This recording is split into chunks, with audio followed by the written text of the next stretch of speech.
কি করছো সুস্মিতা? আরে কালকে ফুল আনছিলাম যখন, হ্যাঁ তোমায় বললাম না যে ধুতরা ফুলটা পেলাম না, 2-3 দোকানে ঘুরেছি, পেলামই না। মনটা খুব খারাপ হয়ে গেছিলো। আরে শিবের পুজো করবো, ধুতরা ফুল ছাড়া পুজো করবো।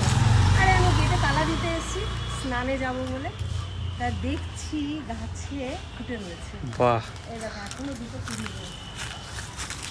দেখো বাবা চাইলে বাবারটা হ্যাঁ গো। জোগাড় করে নেবে। আর দেখো এই দুদিনে কিন্তু তোমার চোখেই পড়েনি যে কুড়ি এসছে। আমার চোখেই পড়েনি, মানে বাবা যদি চায় বাবারটা বাবাই জোগাড় করে আজকেই চোখে পড়লো। দেবে। এটাই তার প্রমাণ। আর তুমি নিশ্চয়ই ওদিকে ফলো করছিলে যে যদি ধুতরা গাছে ফুল থাকে নাকি। আরে না, আমি তালা দিতে দিয়ে দেবে, রাস্তা থেকে চোখ পড়লো, মানে আমি পাবো এই ভেবে আমি তাকাইনি।